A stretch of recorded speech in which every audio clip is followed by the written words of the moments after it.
E se você, como eu, está num grande prejuízo com os fundos imobiliários ali, beirando ali na casa dos seus 5 a 10 mil reais, veja o que você pode fazer. Veja quais são as atitudes ali que você deve tomar em relação a essas quedas. Porque tem muita gente que se desespera e acaba fazendo cagada. Então eu vou estar explicando para vocês o melhor momento para você sair do fundo, o melhor momento para você estar comprando e também uma técnica que os grandes investidores utilizam e que isso fazem eles ganhar muito dinheiro, porque eu vou falar para vocês, isso é uma jogada mais na parte fiscal, para você não pagar imposto. E eu odeio ter que pagar imposto de graça assim. E se você não sabe, você com certeza vai acabar se ferrando por conta disso.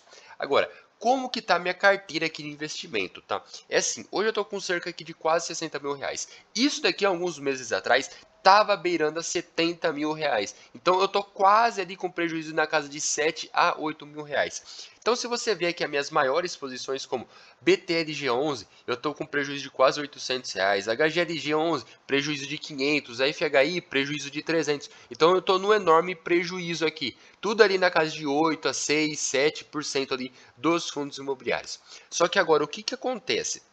Qual que é a primeira coisa que você tem que fazer? É sentar e analisar. O qual fundo que está caindo mais ali? Vamos pegar aqui um exemplo. O meu fundo que maior tem queda é no caso aqui do HCTR11, que eu tenho ali apenas algumas cotinhas, porque eu já saí, eu vou explicar o motivo também por que eu saí dele. Que é do que? Hoje eu estou com uma queda dele de mais de 80%. Só nele ali, hoje eu estou acumulando ali mais de R$ 1.000 de prejuízo. Isso porque eu já vendi, tá? Saiu uma boa parte, né, desse fundo imobiliário aqui.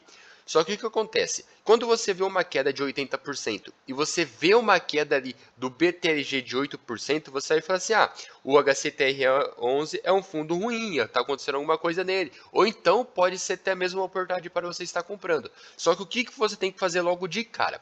Vamos pegar aqui um exemplo prático que vocês vão entender. TORD11 e a LZR11. O que acontece com o TORD11? O TORD11 ele tem uma queda acumulada ali nos seus últimos 12 meses de mais de 50% e no seu histórico geral de mais de 90% de prejuízo. E o LZR11, ele também está caindo ali quase que 20% ali no último ano, tá? Então, os dois estão com uma boa queda. Só que o que você precisa saber diferenciar? O TORD11, ele tem um problema interno dentro dele. O problema do TORD11 é que ele não paga dividendo, não tem perspectiva de pagar dividendo, o seu valor patrimonial vem diminuindo a cada mês que passa, o seu patrimônio líquido também.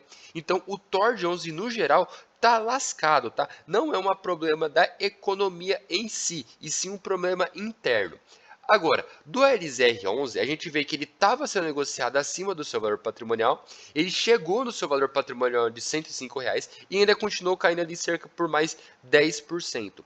Mas o que acontece? Para ele ter caído isso, aconteceu vários fatores em sequência na economia brasileira que influenciaram. Então teve um aumento da Selic, depois teve um outro aumento da Selic, agora a gente vê o dólar batendo mais de R$ 6, e com o dólar batendo mais de R$ 6, vai ter aumento do IGPM. Aumento do IGPM vai forçar o IPCA a subir. E IPCA subindo, aumenta a Selic. Como eu já expliquei isso aqui no canal várias e várias vezes. Se vocês já estão até careca de saber. E se você não está sabendo de tudo que isso que eu estou falando, os melhores momentos para você comprar, melhores momentos para você vender, é porque você não está inscrito no canal. Então se inscreva. Agora, o que acontece? O LZR11 ele é uma oportunidade para você estar entrando, porque você está comprando ele abaixo do seu valor justo e ele não está com um problema interno dentro dele. Então ele hoje é uma oportunidade de compra, pelo menos na minha carteira, porque ele está abaixo do seu valor justo, não tem nenhum problema dentro dele em si atualmente, ele vem pagando ali bons dividendos e tem uma perspectiva até mesmo de melhora. Então eu estou aproveitando o momento para comprar o LZR11. Agora, no caso do TORD11, que eu já tive muitas cotas desse fundo, eu vendi. Ah, mas você vendeu no prejuízo ali de 50%? Sim, eu vendi no prejuízo de mais de 50%. Porque se eu tivesse vendido tudo antes, eu teria que sair com prejuízo até mesmo menor. Então muitas pessoas falam o quê? Ah, eu comprei o fundo imobiliário e ele está no prejuízo, eu não vou querer vender. Agora que ele já caiu 20, 30%, eu vou levar para o resto da minha vida. Só que acontece que esses fundos caem muito mais. E isso é um exemplo muito claro do TORD11, de que ele pode te arruinar simplesmente porque você não tá vendendo ali no momento que você viu que estava dando merda no fundo. Então começou a dar ruim no fundo, você viu ali que só tem notícia ruim, você viu ali que o fundo está simplesmente fazendo umas maracutaia que ninguém consegue explicar, saia do fundo. Mesmo que seja com 20% de prejuízo, 30, 40, porque o quanto antes você sair vai ser o seu menor prejuízo.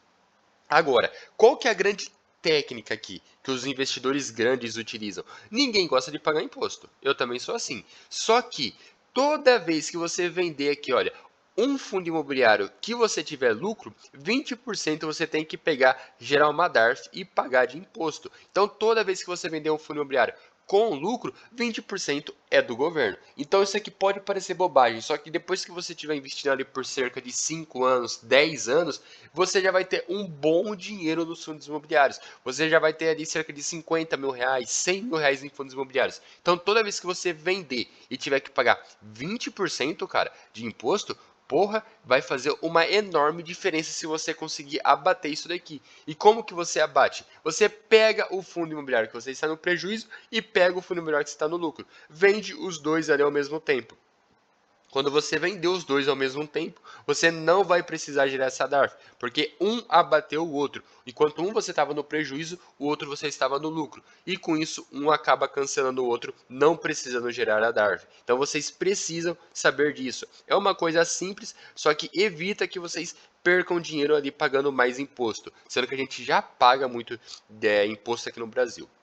Então esse vídeo já vai ficando por aqui. Só que se você quer saber em relação ao TORD, em relação ao HCTR11, por que eles estão caindo e qual que é a melhor perspectiva dele, se inscreve aqui no canal que tem muito vídeo falando desses fundos detalhadamente.